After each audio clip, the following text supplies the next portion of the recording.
Bonjour à tous. Hello, everyone. Today's session is called Responding to the Ecological Emergency. It's the most complicated session because until now you've had sessions that explain to what extent the environmental emergency was serious, and we're supposed to find answers. So I'm warning you that we won't have all the answers, but we will try to contribute some elements. Imagine the economy in the Wild West. You've all seen cowboy movies when you were young.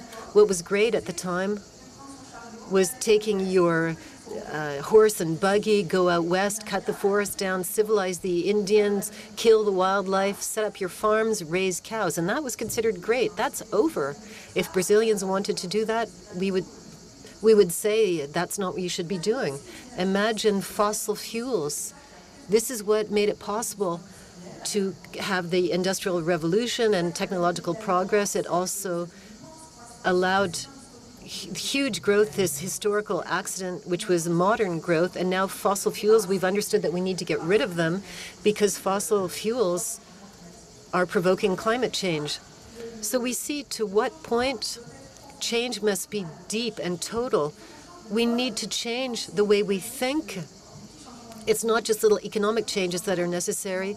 We need to make very deep changes, and this is very complicated. It's incredibly complicated. What my students say is that when my generation started to talk about climate change and tried to organize COP meetings, they weren't even born. So they really have the feeling that we were slow, that progress is slow, and now it's up to them to do the job. And it's difficult. We left them all the work. It's going to be incredibly difficult, and yet it's indispensable. What's also clear is we talked a little bit about biodiversity in these meetings. We talked about the climate. Biodiversity is the second huge project in front of us to protect biodiversity, and in my opinion, it's more complicated than the climate question. Why is it more complicated? Because the climate we've understood that if we get rid of fossil fuels, we will manage to control climate change. But protecting biodiversity is impacted by all human activity. And the observation made, we know why biodiversity is decreasing.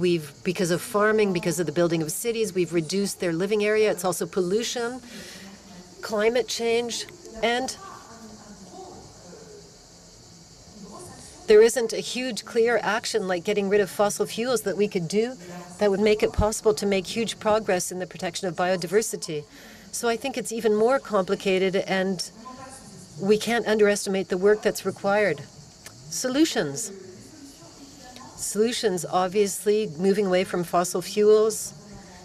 Our speakers will talk about this. Obviously, renewable energies are a solution. There's no real cost problem associated with renewables energy. It's intermittent energy production. We're still going to have to make huge technological progress in order to store energy. So this is a technological project in front of us. There's the nuclear option. We can talk about it a lot. I'm a bit perplexed about nuclear energy. I don't think that it can be a general solution for the entire world in the long term, because nuclear requires very solid governance structures, monitoring bodies, very solid institutions. And to not be politically correct, we don't want all the countries in the world to have nuclear power. So there are a lot of discussions on this topic. And I think this will be an ongoing debate. We need to look at price. If we don't put a price on carbon, if we don't know how to give value to biodiversity, I don't think we're going to succeed in solving the problems. And you know, like I do, that putting a price on carbon is very complicated. In France, we had this huge problem with the yellow jackets that blocked the carbon pricing. And perhaps Europe is the solution. the Fit for 55 program. There's an extremely important topic here. How will we be capable of redeveloping the carbon tariffication and the tariffication of ecological nuisances of harm? The next to last point is we need to make huge investments. How will we finance these investments? We must not only finance them, we need to plan them, we need to do them in the right order. We haven't talked much about this, but saying to people you have to give up your internal combustion engine and if you don't, and buy an electric car, but if we don't have charging stations everywhere, how is this going to work? We need to do things in the right order, in an organized and planned fashion, and we have to make huge planning efforts and huge investment efforts, which are going to require financing, obviously.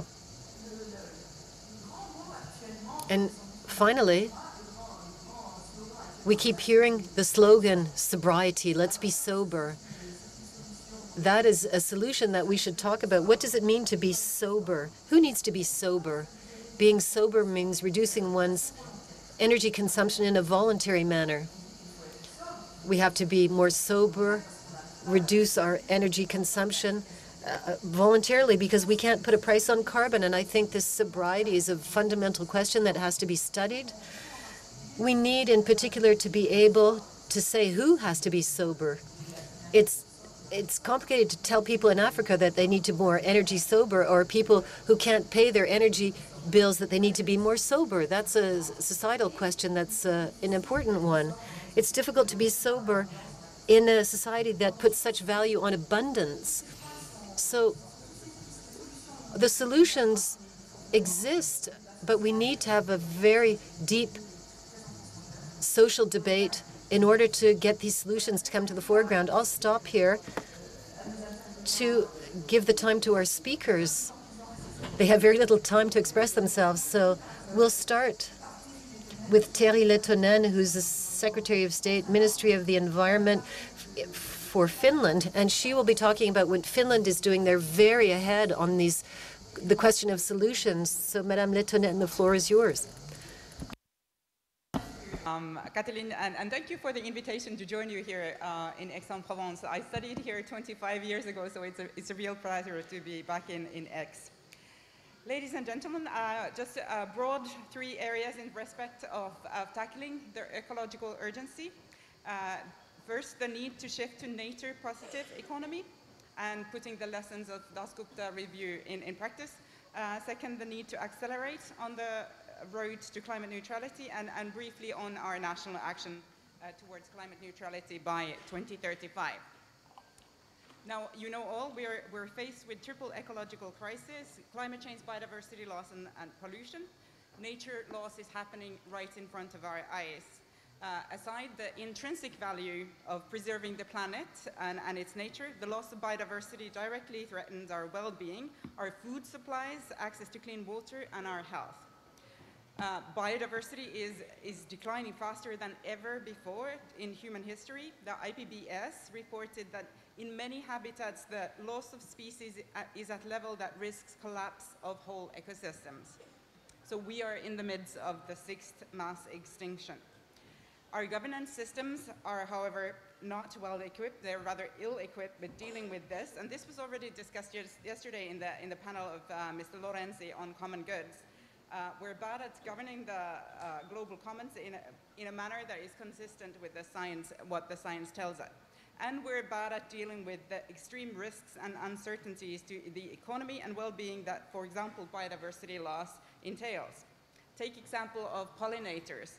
The annual value of pollinators is measured in tens of millions of euro in Finland alone. If you look at it globally, the figure is astronomical. Yet we keep poisoning pollinators with substances that we know are very harmful to them.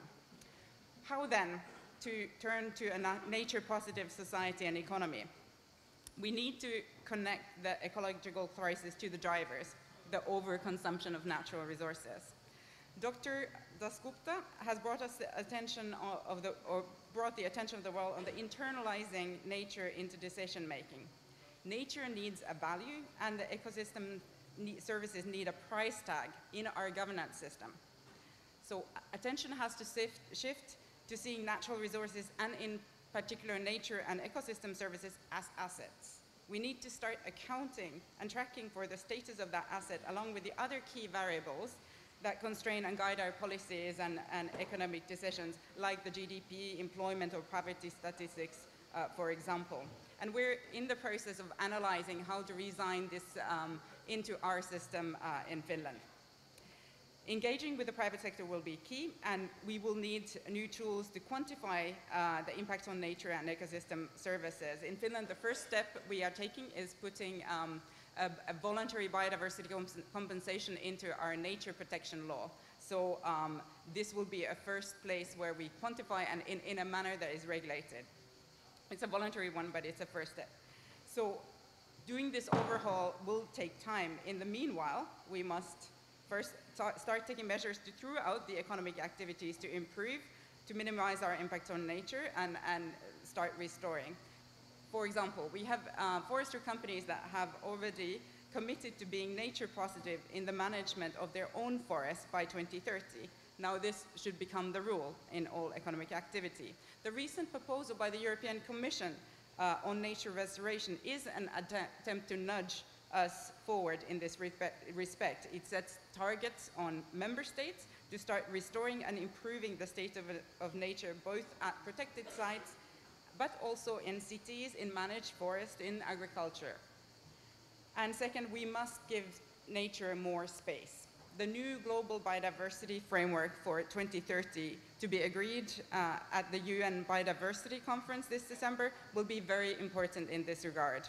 Over 90 countries, France and Finland included, have together, through the High Ambition Coalition, advocated for the new framework to include a target to ensure that at least 30% of land and sea areas globally are protected by 2030. That 30 by 30 it will be essential for giving space to nature. Now, 30 might seem daunting to policymakers when we need to find the space and to landowners, yet this still implies that 70% of planet's surface will be dedicated to human exploitation. This also just emphasizes the need to shift also the rest of human economic activity to supporting biodiversity. Friends, just wanted to say a final word on climate. I know that this is more discussed, but we are not on track to meet 1.5 degrees. We are lagging behind in implementing our promises, and we are lagging behind the observed reality. We need robust action on all levels. In Finland, we have set a target of being climate neutral by 2035 into law. And we set this target because it was our climate scientist recommendation to us, what is consistent with the 1.5 degree target for Finland. And we have now implemented this into law. We have greenhouse gas reduction targets which are consistent with that for 2030, 2040, and 2050. And this will require a lot of greenhouse gas reductions. We have set in law phase out of coal. We are decided to phase out oil in heating and to phase out fossils in transport by 2045. The good news is that in Finland, industry and society is with us. So we have already the sectors of economic activity that are also planning their transition to climate neutrality. I think I will leave it at here because of time constraint, but thank you.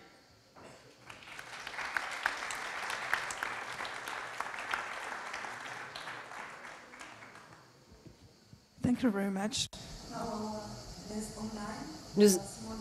Pardon, il faut que je parle en français. So our online guest, Simone Mori, who is the director for Europe of the NL Group, a renewable energy company.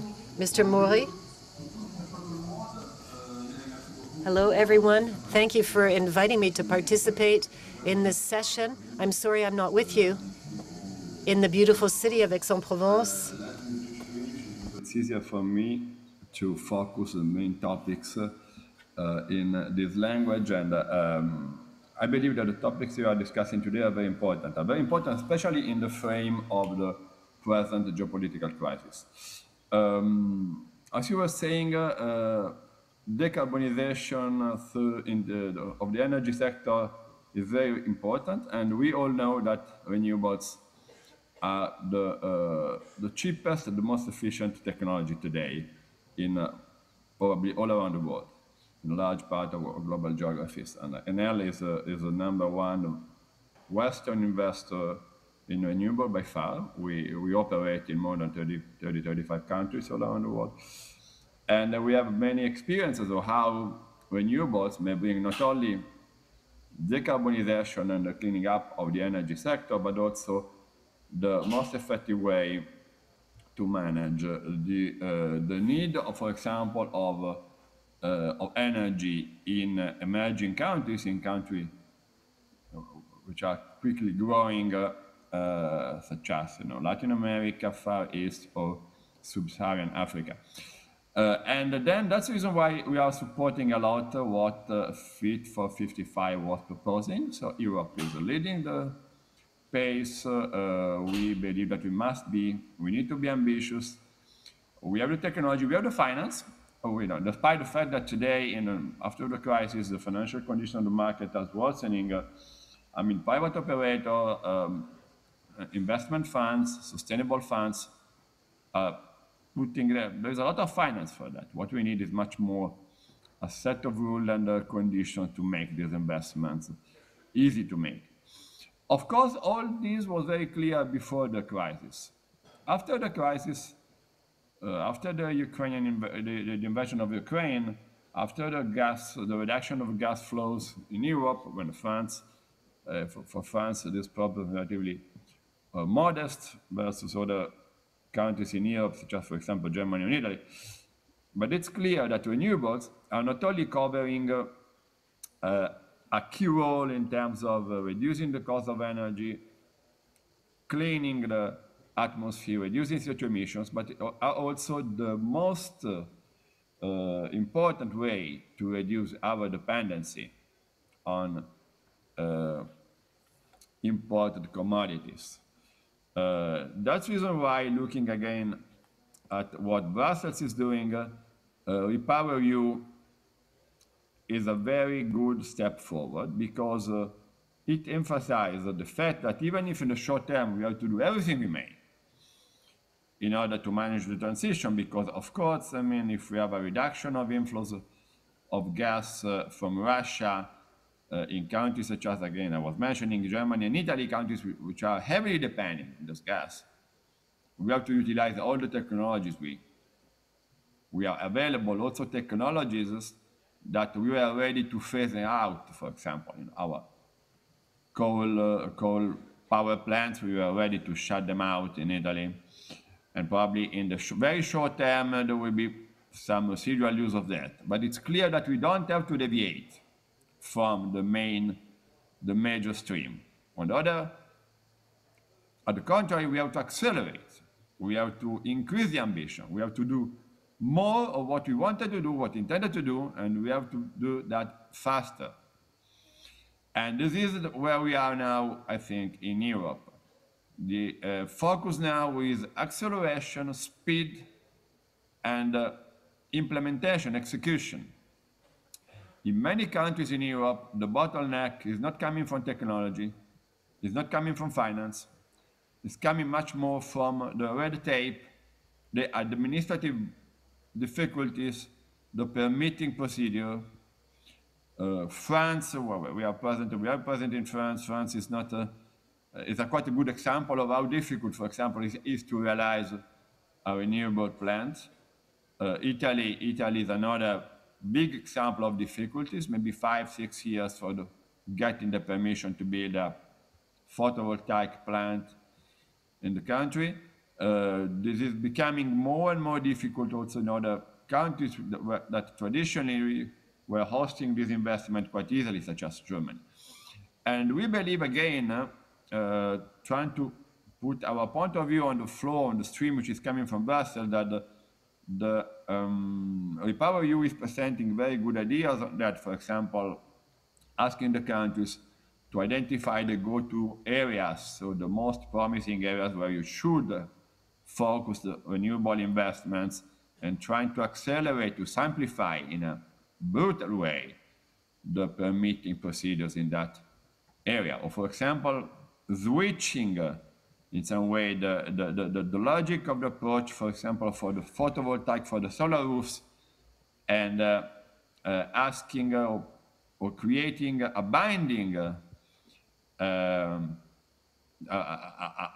forcing, to imposing the fact that all the new buildings starting from 2026, 27 will be obliged to have a solar roof, at least if there are not, for example, in the historical center. So in some way reversing the logic. So you don't have to ask the permission for put your panels on the roof.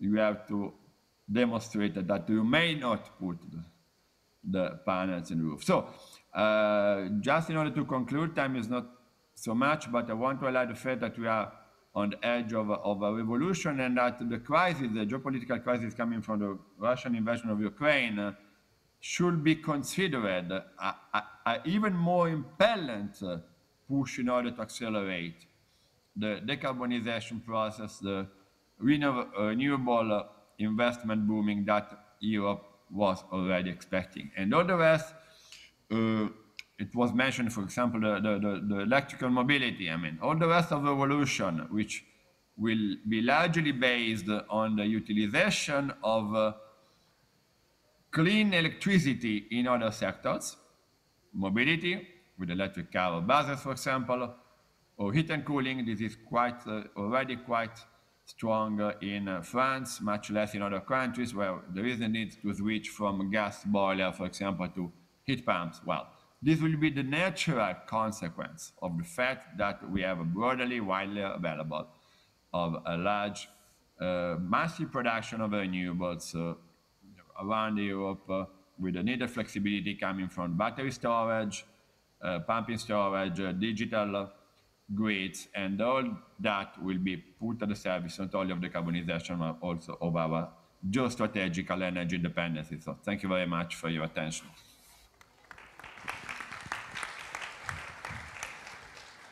Thank you. Merci beaucoup. Thank you very much. The floor is to Monsieur Barbaro, who's the president, CEO of the NEON Group. Thank you, Catherine. I'd say things that are partially redundant with what Simone just said, but I'd like to articulate my things between climate change and ecological urgency. It's the topic of this roundtable, an important topic for us. I personally think that we often talk about the climate, not enough about biodiversity, but I'll start with the climate to show that it's articulated with broader subject topics. So, one of the points I'd like to say is that the private sector is very important, and it's not easy when you talk about bioclimatic change. There's still a defiance. When we talk about the private sector, we're under the impression that there are too many private interests, too many financial interests at stake, but it should be by essence because it's a public good for the good of humanity, the human race. So it's something we have to abolish. The private sector plays an important role, and I'll try to give some examples to that effect. We're accustomed. There's an urgency, but we're accustomed. There's solutions that still will work for a year, 2 years, 10 years, but they will no longer work in 20 years, even though we say it's not urgent. There are also obstacles. We fight against a form of remnants. We say yes, but renewables are expensive. But in reality, the price of renewables is very competitive. But in the mind of public decision makers, it's expensive. So we should go slowly but surely. But we depend on the public authorities, and as long as we haven't managed to abolish this resistance, it will be an hindrance, a barrier. There are also issues with governance. I give you an example. The simplification shock that was put in place in France 10 years ago. We had the shock, but we didn't have the simplification. Today, it takes years, sometimes 10 years to obtain a permit. The committees pile up, even sometimes pretending that it's in favor of biodiversity. I must say, we're not the enemies of biodiversity, and this concerns each and every one of us. There's an urgency, but there's an idea of distance. We're all for renewables, but NIMBY. not in our own garden. We want the wind farms to be far from where we live. But I'm part of the optimist. There's an urgency, but there's something that's obvious, especially for younger generations in countries that are sometimes more open than France. I was happy to inaugurate a wind farm in Finland, and they call the wind turbines those wonderful white giants, and I like to hear that. And there's also performance and efficiency. First of all, industrial performance. We produce efficient electricity. We often say there's an urgency, but unfortunately, they're intermittent energies. We know how to produce renewable energies in a permanent fashion. That's what we do. We add batteries, you know. And so, and there's the economic efficiency. Today, renewables, even in France, represent 5 or 6 times cheaper than the nuclear energy. Of course, question of availability of nuclear energy is expensive in France. Maybe it'll become more efficient, restore the efficiency, but there's an urgency there. And also there's power. We can do things that are performant, that yield a good performance, but are also massive. A plant developed by near Bordeaux by Loen, we supply 300,000 people. So this is not just an anecdote. I mean, it's something that has its full-fledged right to exist. So there is a French sector of excellence in renewables with SAF batteries and the solar energy with Bouygues and the wind farms with Siemens and with Vestas and General Electric, who also use a lot of European content for wind energy, and also an abundance. We under the impression that we won't manage because we're lacking capitals or sites. We're not going to, you know, fill our hills with wind turbines, but there are some possibilities. I supply Dutch customers from wind farms in Finland. It's distant, but it still works. And there's also, and I go back to the biodiversity, there are possibilities of coexistent.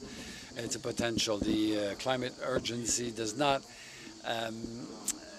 crash into the environment urgency. We don't destroy biodiversity. On the contrary, when you have solar farms, the biodiversity is encouraged. I mean, it's sanctuarized and protected, and so. When you have a solar panel field, for example, a lot of species come back to these and are favored with these installations. So there are voluntary compensations we can do also through our investments. We catalyze the protection of the biodiversity. We invest for that in all our countries, and I think we do a good job. And also, simpler fashion through our designs, there's a form of coexistence. We can do some solar panels. You can have animals, sheep, cows. You can farm under panels, between the panels or under the panels. You can have wind turbines in forests. It's a good mix. So not only do we participate in biodiversity to protect biodiversity, but also we foster biodiversity. Simone talked about the notion of independence also. So there's an urgency there also, and luckily the fight against climate change participates in energy sovereignty. It's a positive externality.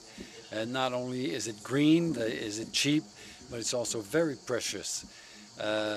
So I would like to conclude by, I hope my message was a message of hope and was consistent.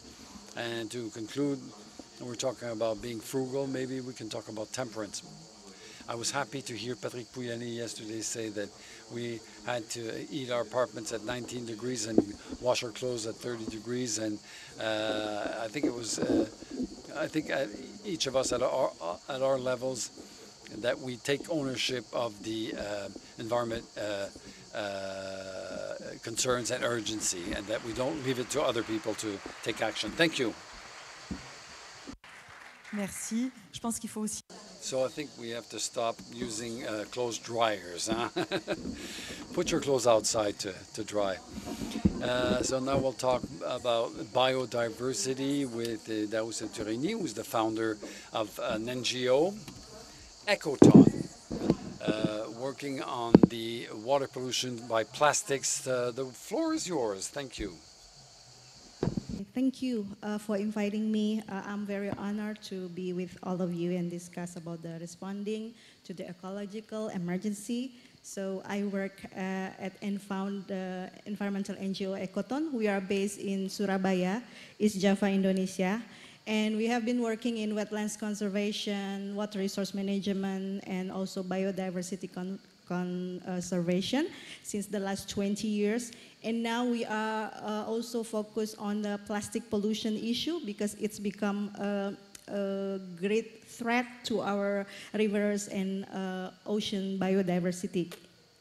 So I would like to discuss about plastic pollution crisis as one of the biggest threat to our biodiversity, and it's poisoning our planet and with a lot of toxic chemicals. We saw the pictures of turtles choking on straw, fish and birds died with the stomach full of plastic. And it's also happened in my area. So I live in Surabaya. There is a coast of Wonorejo where we can see the mangrove trees are dying because it's entangled with the plastic trash. The high tide, the sea tide, bring a lot of plastic from anywhere, and it's accumulated to the depth up to 1 meter. So it's really big issue to the biodiversity. And we're also doing a microplastic analysis, and we found that 80% of fish in our Brantas River contain microplastic in their stomach. And it's also already in our body. Microplastic we found in the human feces. And we also read the article that even the unborn children already contaminated with microplastic because the placenta, the blood is already contaminated with microplastic. And this microplastic bring a threat to biodiversity because about 60% of the fish also found to be feminized. So it's become a sterile fish and will become extinct because they cannot reproduce in the river. So during my stay here, I'm happy to see that plastic bags are already banned, and we've been served with the food, with the wood utensils and reusables. That's a good example, and it shows there is a global policy to reduce the plastic. But we also need a stronger global policy to turn off the tap of plastic production in our daily life. And inside the plastic manufacture, there's plastic chemicals that can poison the life cycle of the plastic. So if plastic are being recycled, the poison will also be spread to our environment. And even in Indonesia, we have suffer more pollution crisis because lack of waste management, and it will lead to leakage to our ocean. But unfortunately, the plastic producers and global fast-moving consumer goods keep flooding us with their single-use plastic packaging. I also saw it here. And the disposable items which cannot be recycled, like disposable diapers. It's become a big problem in our river. And microplastic already kill fish, because we're doing a lot of research on the seafood. It contaminates our seafood and threat to our health. Another problem is that rich countries export the plastic waste in the guise of recycling to developing countries. After China banned the plastic, and then the Asian, the Africa, and other developing countries become a destination to dump the plastic waste in the guise of recycling. It will cause more illegal dumping. In my village, there are dumping and the burning of plastic trash, imported plastic trash that release a dioxin that contaminates the eggs of the chicken, in our village, and it's not safe for consumption anymore. So we need to take responsibility in our own ways. Each country has to deal with their own waste. If plastic is truly recyclable, it should be recycled in their own country. So we need a global ban of a plastic waste shipment to the developing countries. And we need to end to subsidize the fossil fuel energy to reduce the volume of plastic that will be produced, and widely upscaling the safer alternative. Now, a lot of alternatives already available, and we need to upscale and to distribute, to reach out to more wider area, especially in the rural, in the islands, in the coastal area where there is no waste management services available. So the negotiation and commitment to eliminate plastic pollution must ensure continued support for an ambitious and legally binding global plastic treaty that addresses the full life cycle of plastic and ensure adequate provision for the reduction of virgin plastic production to save our biodiversity from the toxic pollutants, contaminants. Thank you.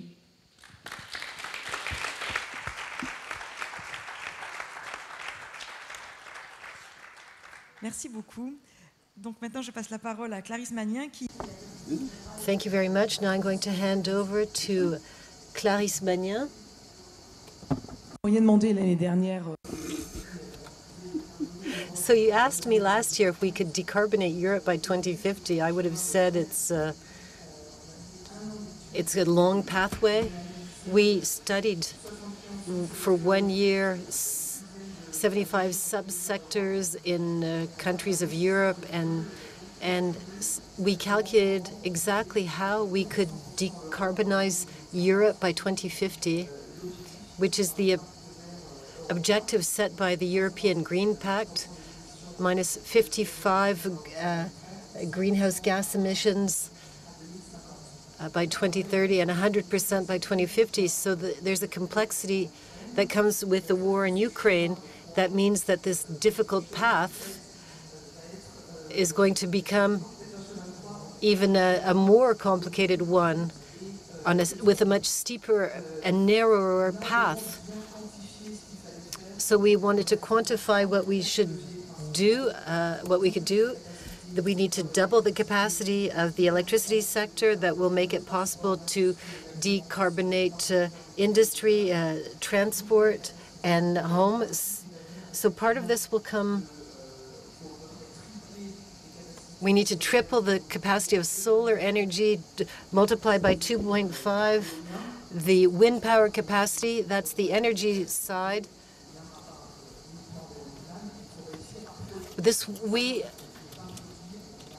If we don't produce more renewables, we won't be able to decarbonize. Secondly, there are technologies where we must ramp up the innovation. The good news is that we have 50% more technologies that are mature or in advanced development phases. So we have 50% of the solution today. However, we have 15 to 20% that are in development. So we see when this will arrive, but for the rest, we need to invent it, develop it in order to bridge the gap. Thirdly, we're going to have to put a lot of money on the table. We're talking about 28,000 billion in the next decade, so that's 1,000 billion per year. The problem is, in that in half of the cases, this investment in environmental transition has no return on investment and from an economic standpoint. So 50%, we can do it immediately. There's a business case. It was a positive business case. So we generate savings from the cost, and it covers the cost of the investment in 50% of the cases. And in the remaining 50%, there is no economic case for these changes. So there are two options. One, public financing, or we put a price on carbon. And the price on carbon, we calculated this. We need to update it around 50 euros per ton. That's quite a significant figure, and it gives us a positive business case in 75% of cases. If the carbon price goes up to 100 euros, it's 85%. So if we want 100%, we're going to be at 170 euros per ton, and that's substantial. Those are the 4 things that we need to do: double electricity production, grow technologies, bring them to maturity, put money on the table, either with public financing or with an increase in the carbon price or a blend of the two, so that the economic actors have an incentive to make these investments. There are 4 consequences of this on purchasing power. So we need to update. There are a lot of compensation effects, but there can be an effect on purchasing power. The main problem is a problem on social accompaniment. This environmental transition represents the destruction of 6 million jobs and the creation of 11 million jobs. So the net is a positive of 5 or 6 million jobs. So we're creating employment. That's very positive. But minus 5 plus 11, you still have to manage the minus 5, and that's not easy. It's not necessarily the same people who will be impacted, not necessarily in the same countries, the same sectors. So we have to be aware that we're going to require real social support. Another important element is that to produce decarbonized energy, to reduce the portion that emits greenhouse gases and carbon, we're very dependent, because to make solar panels, to make batteries, to make electrolysis, we need rare earth, cobalt, iridium, etc., etc. And all of this today comes partly from Russia and from China. So when we talk about energy independence, when we want to move away from fossil fuels and become more sovereign in terms of our energy, we're recreating another dependency on materials that are rare and whose price is constantly going up. That's why this is such a complicated topic. And to finish in the allotted time, what has the war in Ukraine changed? Firstly, all of the investments that I described, the 1,000 billion per year, there are very important expenditures that have been announced by countries to increase their defense budget. The Germans announced 100 billion per year to reach 2% of GDP in their defense budget. For Italy, it will go to 1.4% of GDP, and then 2%. Sweden, it's not Finland, but Sweden has announced an increase in their military budget of 40%. So part of the money we quantified, we know what we need to put on the table to solve the problem, and it will be deviated to this topic. Secondly, in the very short term, we're going to increase electricity, the most polluting electricity production. Germany announced that they're going to be recommissioning 15 coal-fired power plants. In the short term, we're going to be deteriorating the carbon balance. We're not going to be improving it. You need to be aware of that. Another element that's hardly described is that we're going to use lands that we had planned to replant. We're going to use them for agriculture because we need to produce food and biofuels. So in the short term, there is going to be a lot of tension. To conclude, there are elements of hope. If the price of fossil fuels remains high, it makes energies from alternative sources more profitable. So that will help us to make the conversion. This is a first element. Secondly, companies have a real strong interest in energy savings and in investing in decarbonization. We see a lot of our clients who are saying, okay, we're moving to decarbonization. make the business case, you have the drivers, and when we can finance it, we'll go. So we see a huge acceleration, and Nicolas will talk about this. There's a difference between big companies, medium-sized and small-sized. Not everyone is on equal footing in terms of their ability to invest and their understanding of the technologies. Since the materials will be more expensive and more rare, this is going to boost recycling. And the European Union, who had made a green European plan before the war in Ukraine, has announced EU Repower, which is a very ambitious program on this topic. To conclude, I would say that we're in headwinds. Our pathway is going to stay very hard to climb, narrow with these headwinds, and we must stay focused if we want to solve the problems of the climate emergency.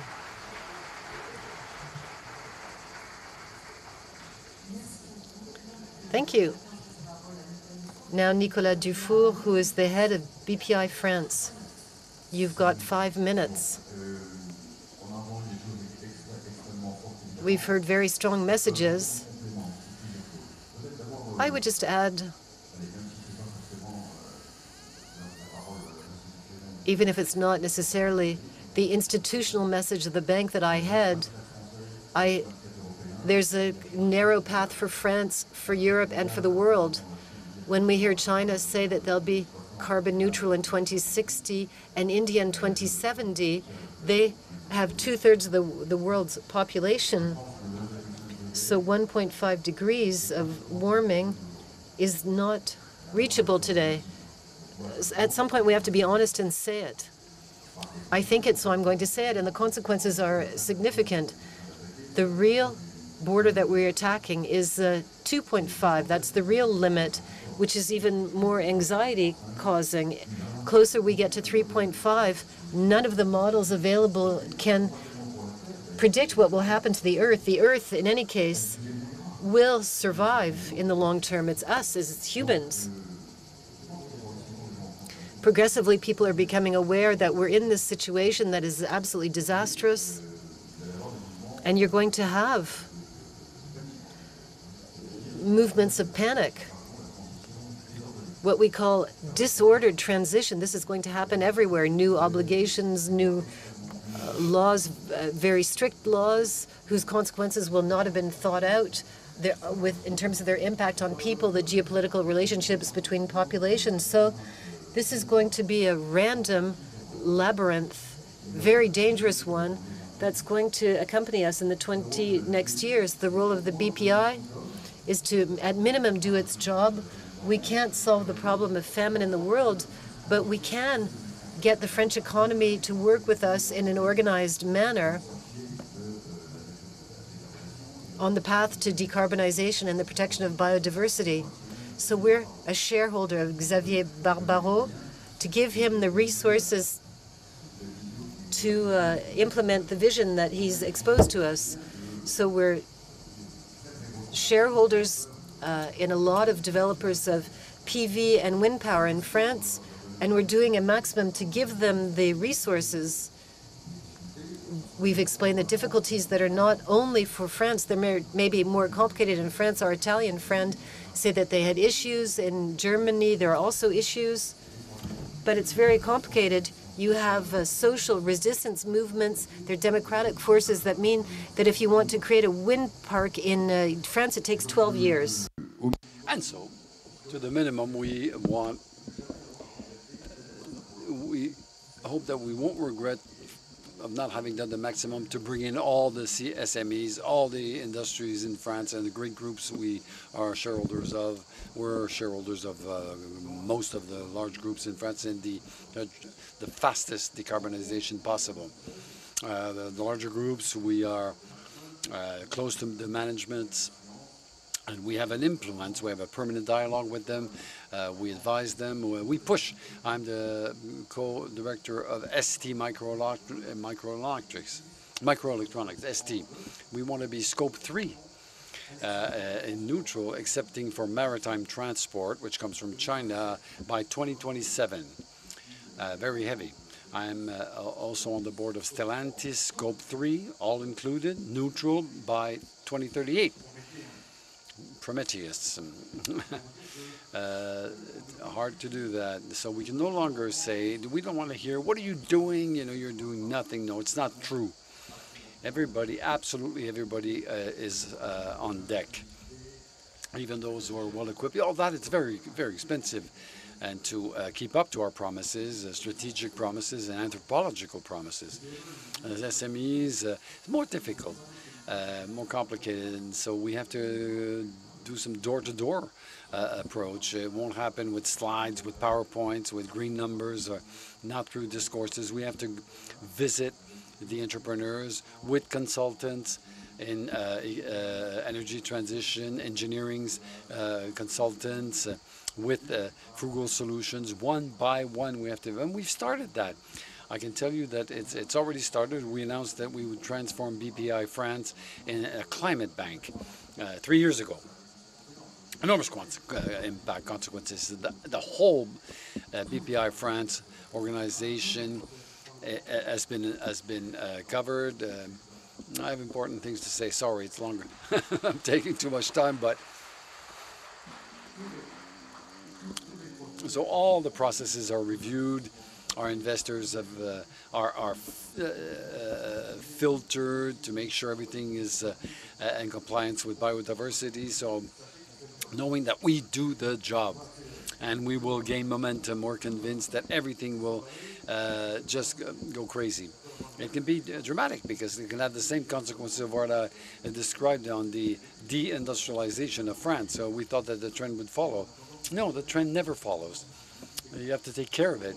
So the role of the BPI is to take care of of l'intendance, which is day-to-day activities. So thank you.